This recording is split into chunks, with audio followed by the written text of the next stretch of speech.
বিয়ে বিয়ে একজন মানুষকে পরিণত করে, দায়িত্বশীল হতে শেখায়। বিয়ের মাধ্যমে দুজন মানুষ, দুটি পরিবার একসঙ্গে মিলে যায়। এই সম্পর্কের সঙ্গে জড়িয়ে পড়ে আরও অনেক কিছু। স্বামী স্ত্রী দুজনের ধৈর্য, পারস্পরিক বোঝাপড়ার মাধ্যমে দাম্পত্য জীবন সুখের হয়ে থাকে। দুজন মানুষ সুন্দর একটি জীবনের সূচনা করতে পারেন। এক্ষেত্রে স্ত্রীকে কিছুটা মানিয়ে নিতে হয়, স্বামীকেও মানিয়ে নেওয়ার মানসিকতা রাখতে হয়। সুখী সংসারের জন্য স্বামীর অবদান স্ত্রীর তুলনায় কোনো অংশে কম নয়। পরিবারের কর্তা হিসাবে স্বামীকেই সব সুন্দরের আয়োজনের উদ্যোগী, সহযোগী হতে হয়।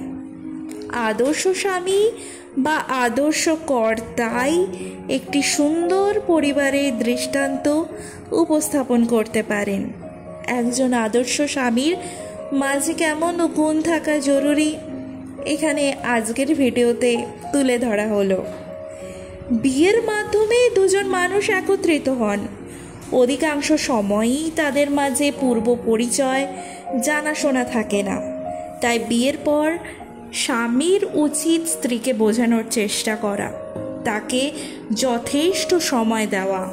দুজনের ভালো বোঝাপড়ার মাধ্যমে একটি সুখী সংসারের সূচনা হতে পারে।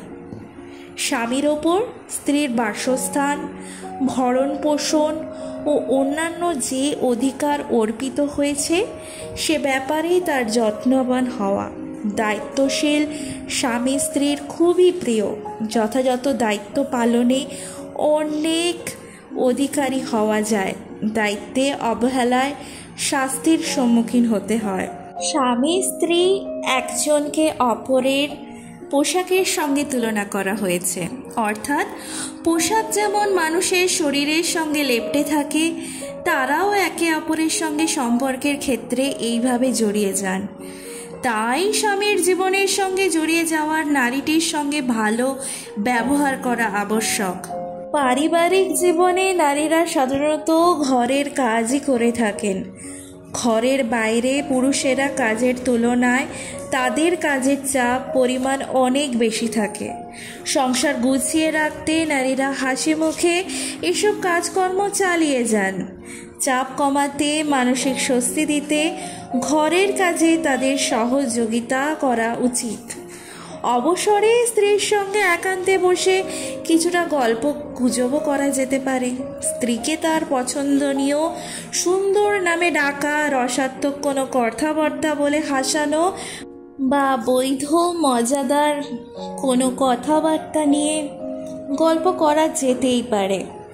স্ত্রীর পরিবারের লোকজনকে সম্মান করলে স্ত্রী সবার কাছে সম্মানিত ও প্রশংসিত হন। ফলে স্বামীর প্রতি তার ভালোবাসা বৃদ্ধি পায়। সে স্বামী ও তার ফ্যামিলির জন্য নিবেদিত হয়ে যায়। স্ত্রী অসুস্থ হলে সাধ্যমতো তার সেবা করা স্বামীর দায়িত্ব। জীবন ঘনিষ্ঠ বিষয়ে স্ত্রীর সঙ্গে পরামর্শ করা উচিত।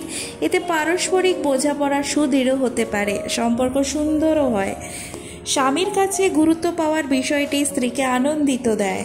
যদিও আমি এখনো বিয়ে করিনি, তবে আমার এই ব্যাপারে তাত্ত্বিক জ্ঞান বলে যে একজন ভালো স্বামীর প্রধান বৈশিষ্ট্য হলো নিজের স্ত্রী বা সহধর্মিণীর মন বুঝতে পারা। মেয়ের অধিকাংশ সময় তাদের আকাঙ্ক্ষার অভিব্যক্তি শব্দের মাধ্যমে প্রকাশ করে না।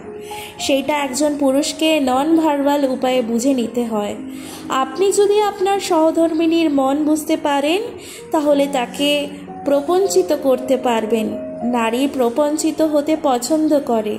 এই প্রপঞ্চনার মধ্যে সে সুখ খুঁজে পায়। বাস্তবে সুখ হলো একটা ইলিউশন।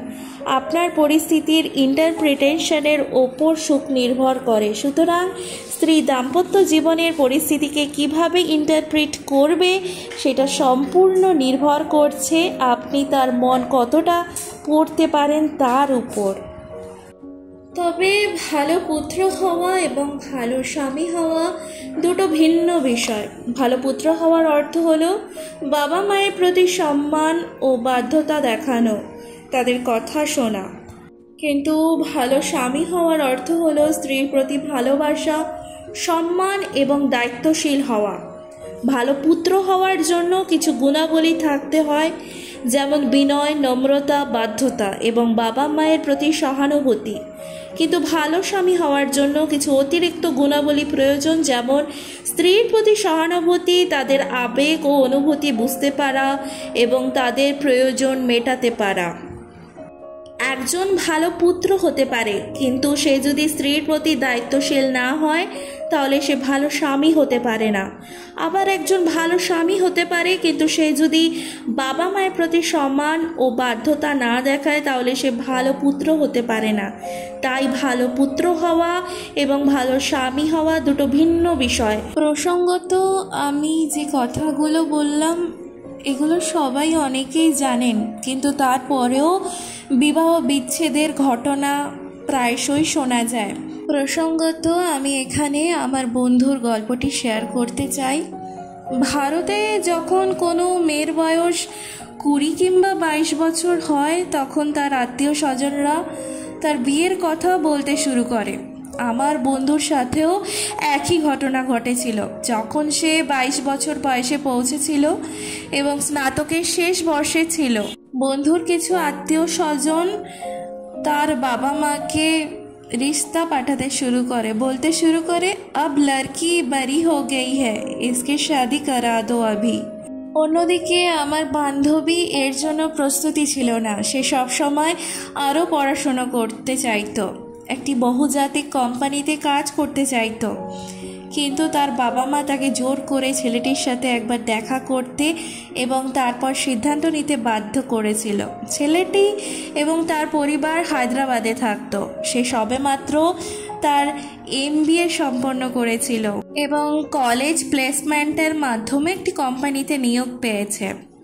তার বাবা মার কাছ থেকে এত চাপের পরে সেই বন্ধু অবশেষে তার সাথে দেখা করার সিদ্ধান্ত নেয় এবং হায়দ্রাবাদ চলে যায়। হায়দ্রাবাদ পৌঁছানোর পর তার বাবা মা এবং তার সমস্ত আত্মীয় স্বজন সেই বন্ধুকে দেখতে এসেছিল। এছাড়াও সেই বন্ধু সেই লোকটির সাথে দেখা করতে পেরেছিল। তারা মাত্র 10 মিনিটে কথা বলেছিল এবং সব কিছু ঠিক হয়ে গেছিল। পরের দিনই আমার সেই বান্ধবী সেই লোকটির সাথে বাগদান করেছিল। সেই মুহূর্তে তার সমস্ত স্বপ্নও ভেঙে যায়, কিন্তু সে হাসছিল কারণ তার বাবা মা খুশি ছিলেন।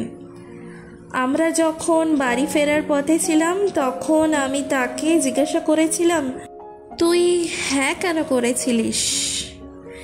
এবং সে উত্তর দিয়েছিল যে তার বাবা মায়ের কারণে। তারা চেয়েছিল সে হ্যাঁ বলুক এবং তারা এখন খুশি আছে, তার আর কি চাই। 6 মাস প্রেমের সম্পর্কের পর সেই লোকটির সাথে বিয়ে করে সে খুশি ছিল, আমিও তার জন্য খুশি ছিলাম, কিন্তু আমরা জানতাম না কি হতে চলেছে। বিয়ের 2 মাস পর তার শ্বশুরবাড়ির লোকেরা তাকে সন্তান ধারণের জন্য জোর করতে শুরু করে। তার শাশুড়ির মাঝে মাঝে তাকে বকাবকি করত। সে বিভ্রান্ত হয়ে পড়েছিল। তার স্বামীর সাথে সব কিছু শেয়ার করে।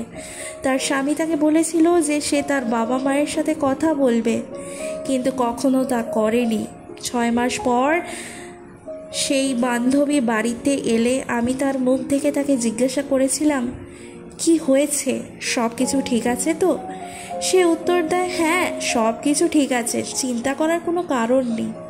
বিয়ের 1 বছর পর সেই বান্ধবী তার স্বামীর কথা মতো তার সমস্ত সোশ্যাল মিডিয়া অ্যাকাউন্ট মুছে ফেলেছিল এবং তার স্বামী কখনো একা সময় কাটাতো না। তারা সব সময় পুরো পরিবারের সাথে ডিনারে যেত।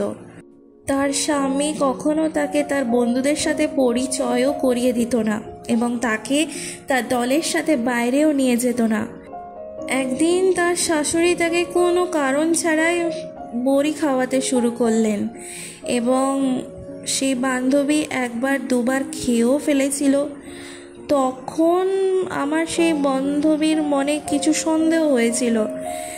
সে তার শাশুড়িকে জিজ্ঞাসা করলো, তুমি আমাকে কোনো কারণ ছাড়াই বা চেক আপ ছাড়াই এই বড়িগুলো কেন দিচ্ছ? এর উত্তরে সে নাকি বলেছিল, আমি একজন আয়ুর্বেদিক ডাক্তারকে জিজ্ঞাসা করেছিলাম যে আমার পুত্রবধূ গর্ভধারণ করতে কেন পারছে না, আমার কি করা উচিত। সেই ডাক্তার আমাকে এই বড়িগুলো দিয়েছেন, তাই আমি তোমাকে এগুলো খেতে বলেছি। আমার বান্ধবী মেজাজ হারিয়ে তার শাশুড়িকে জিজ্ঞাসা করলো, তুমি কি ডাক্তারকে তোমার ছেলের কথা জিজ্ঞাসা করেছো? তারও তো এমন কোনো স্বাস্থ্য সমস্যা থাকতেই পারে যার কারণে আমি গর্ভধারণ করতে পারছি না। তুমি কি কখনো এটা নিয়ে ভেবেছো? তার শাশুড়ি রেগে গিয়ে তাকে চুপ থাকতে বলেন। তার শ্বশুরকেও ফোন করে বলেন যে সে এতটাই অভদ্র, কথা বলতে জানে না। তার বাবা মা নিশ্চয়ই তাকে এটা শিখিয়েছেন। এই দিনের পর থেকে তার স্বামী সহ শ্বশুরবাড়ির লোকেরা সেই আমার বান্ধবীকে মানসিকভাবে হয়রানি করতে শুরু করে। তাকে বন্ধা বলে ডাকে। বিয়ের 2 বছর পর সেই আমার বান্ধবী বিষণ্ণতায় ভুগছিল। যখন তার যথেষ্ট ভোগান্তি হয় তখন সে রাত 2টোর দিকে বাবাকে ফোন করে কাঁদতে শুরু করে। তার বাবা তো হতবাক হয়ে গিয়েছিল। তাকে জিজ্ঞাসা করে যে কি হয়েছে। সে পরিস্থিতি ব্যাখ্যা করতে পারেনি এবং কেবল তার বাবাকে বলেছিল যে সে বাড়ি ফিরে আসতে চায়। পরের দিন সকালে তার বাবা তাকে বিমানের টিকিট বুক করে দিয়েছিল এবং ফিরে আসতে বলেছিল। তার শ্বশুরবাড়ির লোকেরা তাকে ফেরত পাঠাতে রাজি ছিল না, কারণ তারা সমাজের কথা ভেবেছিল এবং তাদের পুত্রবধূ কেন চলে গেল সে তার সম্পর্কে তারা কি বলবে তা ভেবেছিলেন। কিন্তু তার বাবা তার শ্বশুরবাড়ির সাথে তার জন্য লড়াই করেছিলেন। তাকে যত তাড়াতাড়ি সম্ভব বিমান ধরতে বলেছিলেন। যখন সে বাড়ি এসে আমাদেরকে সব কিছু বলল, আমরা তো প্রায় হতবাক হয়ে গিয়েছিলাম। তার বাবা মা কাঁদতে শুরু করেছিল, কারণ তারা কখনো ভাবেনি যে তাদের মেয়ের সাথে এমনটা ঘটবে। সে বান্ধবী এবং তার স্বামীর মধ্যে কথা বলার ধরন ছিল না। সে বলল যে সে কখনো তাকে সমর্থন করত না। সে আমাদের বলল যে তার শ্বশুরবাড়ির লোকেরা তাকে দাসীর মতো ব্যবহার করত, তাকে এক ঘরে আটকে রাখত, তাকে বাইরেও যেতে দিত না। বিয়ের 2.5 বছর পর সেই বান্ধবীর বিবাহ বিচ্ছেদ হয়। সে আবেদন করেছিল কারণ সে আর ফিরে যেতে রাজি ছিল না। তার স্বামীও সম্পর্ক টিকিয়ে রাখার চেষ্টা করেনি। তার বাবা মা এতে তাকে সমর্থন করেছিল, কারণ প্রতিটি বাবা মা তাদের সন্তানকে সুখী দেখতে চান। ভুল তো হয়ই। এই ঘটনার পর ব্যস্ত থাকার জন্য নেতিবাচক চিন্তাভাবনা এড়াতে সে একটি ছোট কোম্পানিতে কাজ শুরু করে। সময়ের সাথে সাথে তার পদোন্নতিও হয়। এখন সে একটা বহুজাতিক কোম্পানিতে কাজ করে এবং সুখে জীবনযাপন করছে। আমি শুধু এটুকুই বলতে চাই যে ভারতে বিবাহ বিচ্ছেদের হার বাড়ছে, কারণ এখন মহিলারা নিজেদের পক্ষে অবস্থান নিচ্ছেন। কি ভুল এবং কি সঠিক তা বলতে শুরু করেছেন। আমাদের পূর্ববর্তী প্রজন্মের মায়েরা তাদের মেয়েদের শেখাতেন कोई बात नहीं, অ্যাডজাস্ট করলো, কারণ মহিলাদের জন্য খুব বেশি এক্সপোজার ছিল না। কিন্তু এখন বর্তমান পরিস্থিতি দেখে মায়েরা তাদের মেয়েদের শেখাচ্ছেন, कोई ज़रूरत नहीं है कि ভুল सहन लो, ভুল ব্যক্তির সাথে থাকার চেয়ে একা থাকা ভালো।